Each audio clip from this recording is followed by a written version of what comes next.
Welcome back to the Operation Freedom YouTube channel. What we do here is shine the light of truth on the deep state. They hate that. We do it figuratively with our presentations. We do it literally with our sponsor's product, PatriotLegacy.com. PatriotLegacy.com, featured product of theirs, the Patriot Beacon. 6 overall lighting functions. In addition, solar powered, don't need batteries. You can charge your other devices like your phone from it. In addition, you got a compass, you got a window breaking hammer, and you got a seatbelt cutter. Plus, if those deep state dweebs get just a little bit too close to you, blast them with this. They're gone. Go to patrioticlegacy.com, patrioticlegacy.com. Get yourself, your kids, your grandkids, your car. Can carry it with you anytime. patrioticlegacy.com, the Patriot Beacon.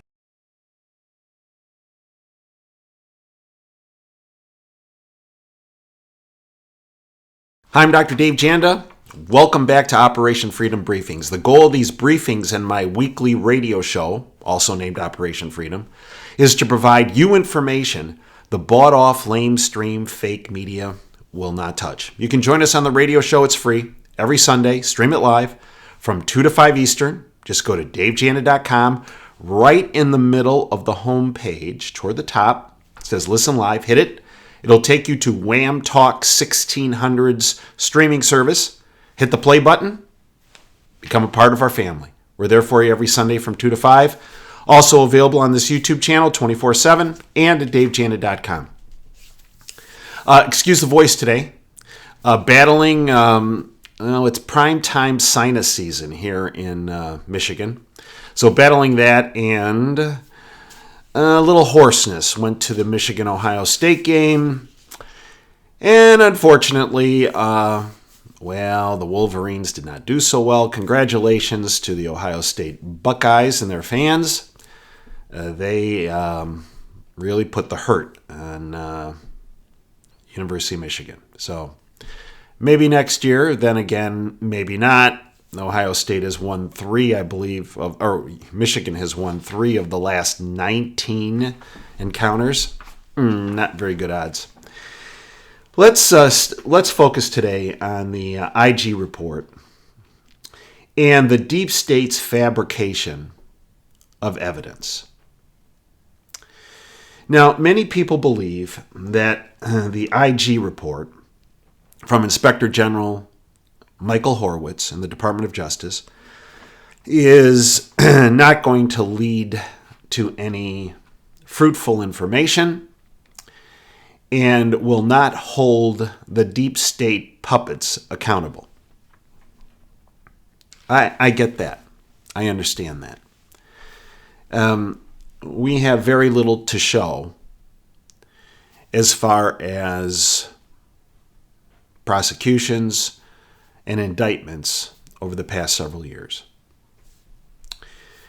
So I understand folks' reticence to think that anything major is going to happen here.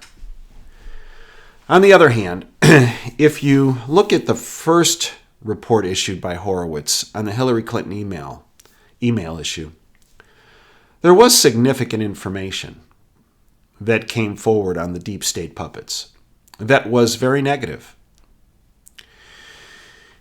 The bought-off lamestream fake media won't touch that. But there was. And in fact, Horowitz has also already recommended Comey for prosecution and Andrew McCabe for prosecution.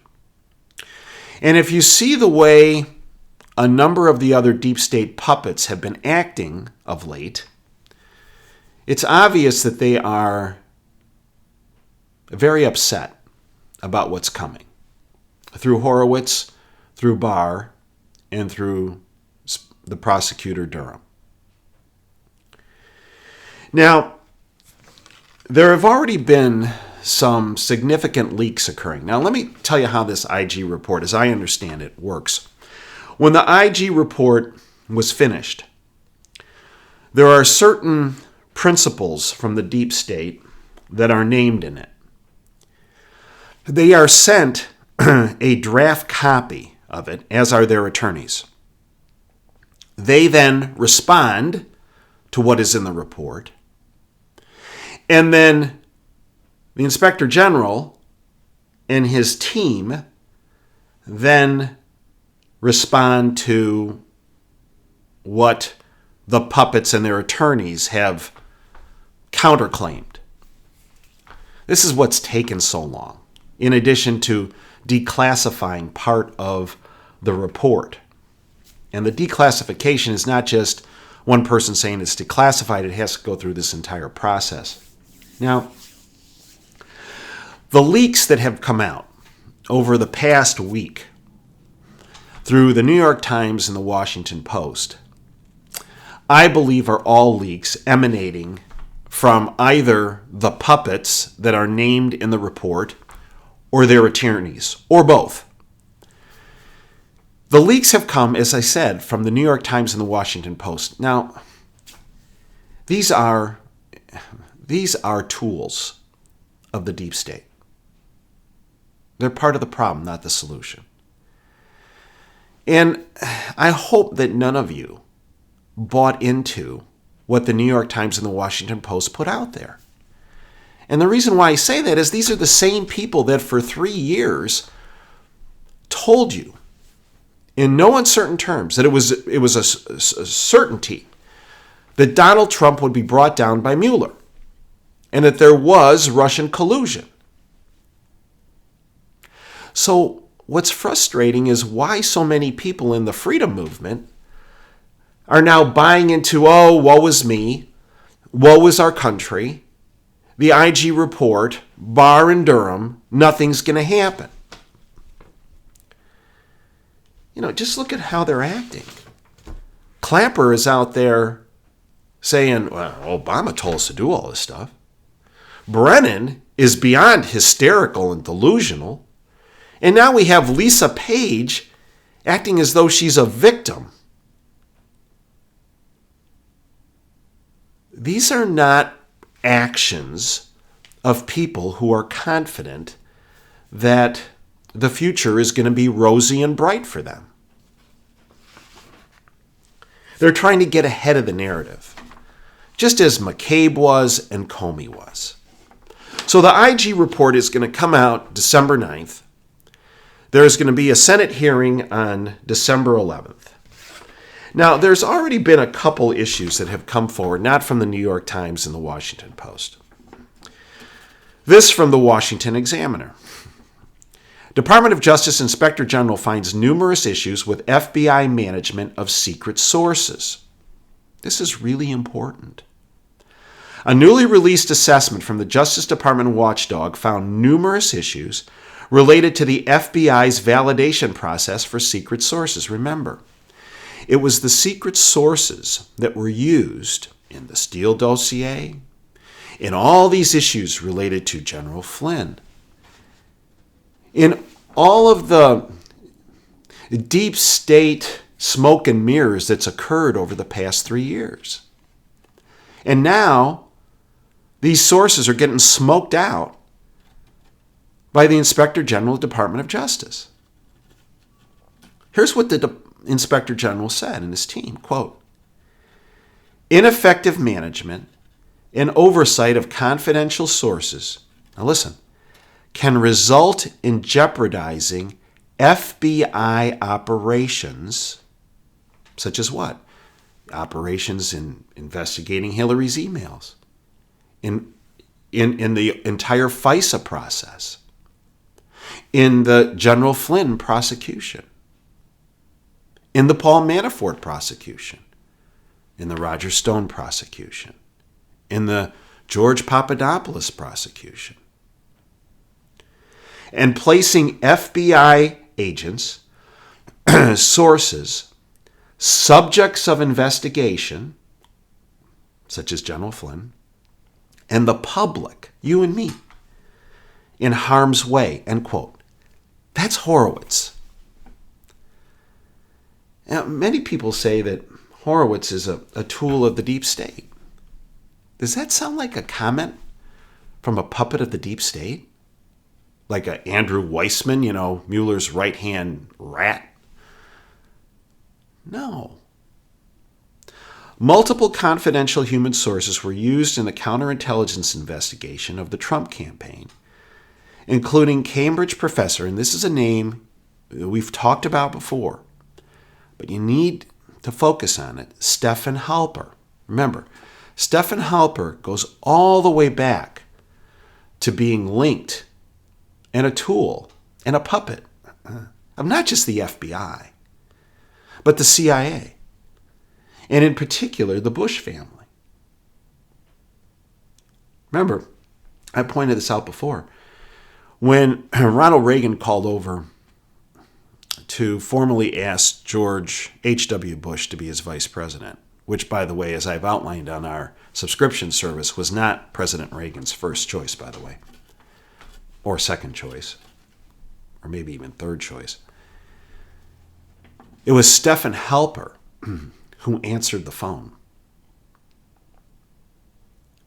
He's a Bushista for decades.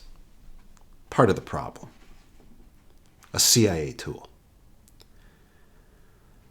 Horowitz was looking into whether Halper, who made contact with other Trump campaign officials, exceeded his mandate. Now remember, it has come out that Halper was paid out of a slush fund during the Obama administration. That slush fund was, at least one of them, housed at the Department of Defense.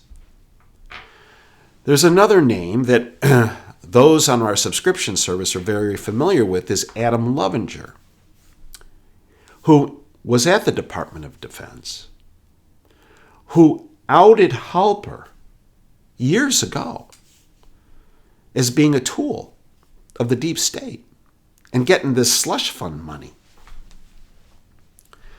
How was Levinger treated? Well, he was put under investigation by a guy by the name of James Baker. Now, there's two James Bakers. You got to keep them separate. James Baker, the former general counsel, the lead attorney for the FBI under Comey. And then there's the James Baker at the Department of Defense in the Office of Net Assessment. Both bad guys. But the guy we're focusing on is the James Baker at the Department of Defense. He's a never-Trumper, a Obama holdover. When Levinger started asking a lot of questions, Baker pinned a charge on him that, well, we think you've been talking to the media. Turns out he wasn't. Turns out that Levinger is a real whistleblower, not a gossip blower like this Carmella guy or whatever the heck his name is, who takes second and third hand information. And yeah, no. This is a guy with primary information, Levinger. And Levinger paid a price for being a whistleblower. In fact, right after President Trump was elected, and General Flynn was named his national security advisor, General Flynn asked that two people come over with him, Ezra Cohen-Watnick and Adam Levinger. And it's the day that General Flynn made that announcement that all of a sudden this James Baker character out of the Office of Net Assessment said, oh, this guy's a problem. Well, it turns out that Levinger was exonerated. He was found to be innocent. But the deep state players, and remember, there's this entire huge level, and we've talked about this at length for years, called the Senior Executive Service level. The Senior Executive Service level is, if you will, the choke point in every department in our government, in every agency.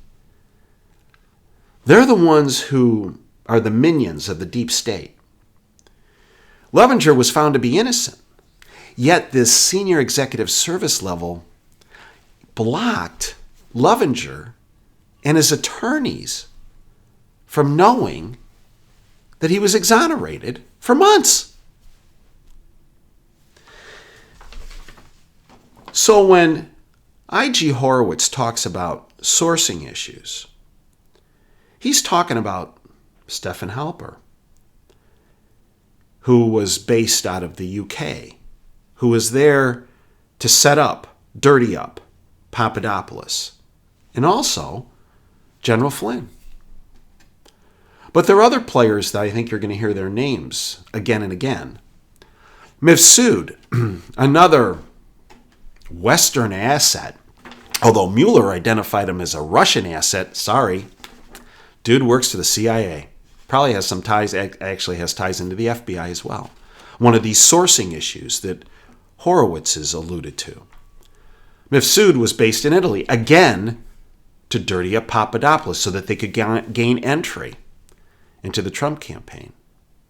And then there's another source issue, a guy by the name of Alexander Downer out of Australia, again, to dirty up Papadopoulos. Again, this is some of the sourcing issues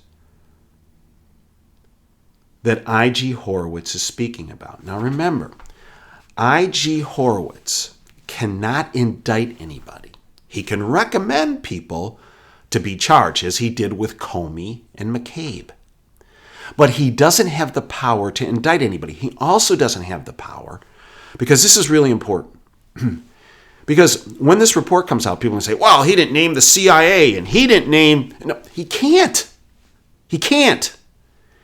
His role as the watchdog for the Department of Justice is to only look at the Department of Justice. He can't indict. He can't go outside the Department of Justice. If anybody has any crossover, he can talk about it.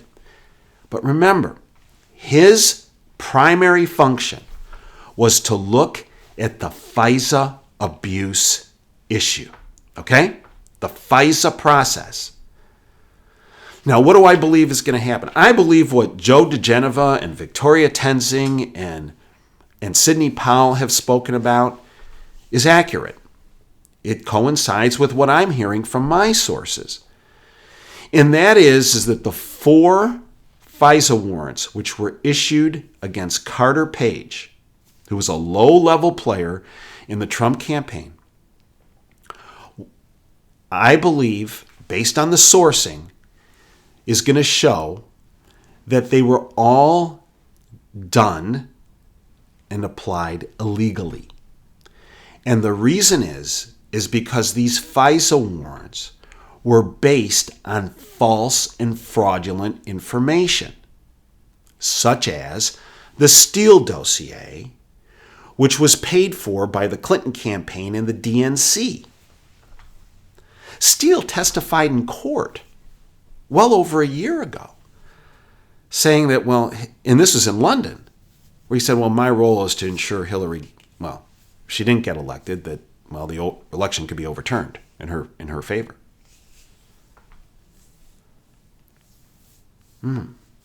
This is the sourcing issues that Horowitz has already spoken about, that he already put out there as a sliver, of which the bought-off lamestream fake media hasn't addressed. You think Judge Napolitano has spoken about this? Heck no. Any deep state player hasn't spoken about this. And every deep state player will say, well, you see, he didn't bring Brennan into it. He didn't bring Clapper into it. He didn't bring...